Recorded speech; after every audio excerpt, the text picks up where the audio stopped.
o processo de filtragem dos dados, ele traz insights para a gente que são valiosíssimos, valiosíssimos, tá bom?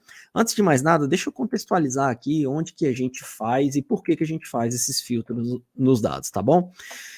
Quando a gente está criando aplicações de data science, o que rola é o seguinte, a gente passa por algumas fases, né? Algumas fases que são primordiais para construir soluções de ciência de dados, beleza?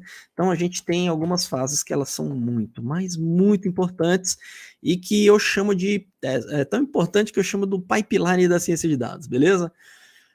Então nós temos aqui algumas fases, tais como a análise e o entendimento do problema de negócio, a análise exploratória dos dados em si, o processamento dos dados, e aí depois a gente brinca com machine learning para criar máquinas preditivas, faz ali um processo de avaliação e deploy a implementação dessa aplicação de data science, beleza? Me dá um exemplo, Eduardo, para eu entender aqui exatamente do início ao fim uma implementação de uma aplicação de data science, né? Às vezes você tá chegando aqui agora e você ainda não entende exatamente, né, o que seria uma aplicação, né? Então vamos lá, vou tentar trazer um exemplo bem simples, né, para você compreender. Você deve ter aí um cartão de crédito, certo? E nesse cartão de crédito, você deve ter um limite para você comprar ali, fazer suas compras a crédito, né? Então você tem lá, sei lá, você tem um cartão roxinho do Nubank, e esse roxinho, ele te dá aí uns R$ 2.000 de limite. Beleza? Fato é, CD Pro, que para o Nubank chegar nesses R$ 2.000 de limite, ele não simplesmente olhou para você e falou assim, o Mateusão, acho que vai ganhar R$ 2.000 de limite. O Edmarcos, não, o Edmarcos já ganha muito, então ele vai ter um limite de R$ 10.000. Não é assim, saca? Tem toda uma metodologia por trás para que você receba esses 2 contos aí de limite. Entre outras coisas, essa metodologia nada mais é do que uma implementação de modelos, de máquinas preditivas que são desenvolvidas para esse fim. Então, para você ter esses R$ 2.000 de limite, o que está rolando aqui é que o cientista de dados lá no Nubank desenvolveu uma máquina preditiva onde ele vai pegar as informações sobre o Mateus, né, sobre o Edmarcos, e aí essas variáveis vão servir de input para calcular o valor desse limite. Então, ao colocar dentro dessa máquina preditiva, né, informações sobre o salário do Mateus, do Edmarcos, o valor que eles têm guardado em investimento e por aí vai, entre outras variáveis,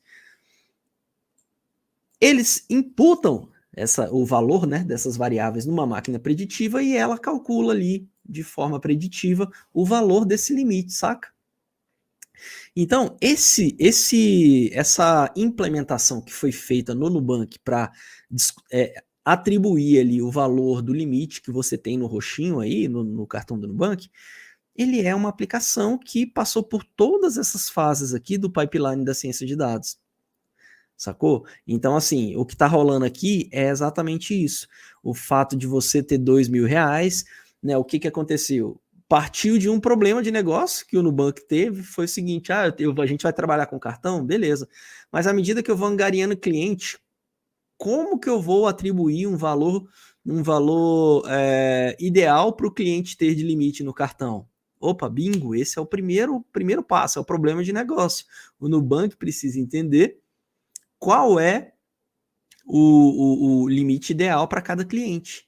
Então, esse problema precisa ser resolvido e ele vai ser resolvido ali com a utilização das habilidades do cientista de dados para criar essa parada. Beleza? Então, o cientista de dados vai lá e desenvolve metodologias para atribuir esse limite. Só que não é só simplesmente interpretar o problema que vai fazer essa parada funcionar, faz sentido?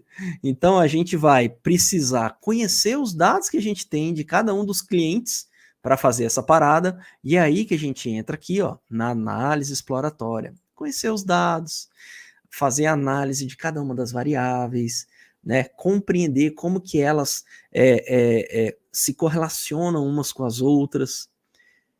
E aí, dado que você faz esse processo de conhecimento, você vai entrar na parte de transformação, de processamento dessas variáveis. Às vezes você vai precisar construir ali uma periodicidade diferente para cada uma das variáveis. Então, depois que você faz todo esse trabalho aqui com os dados, é que você entra na parte de machine learning, beleza? A parte de machine learning é a parte onde você vai construir o motor preditivo que vai fazer esse cálculo aqui.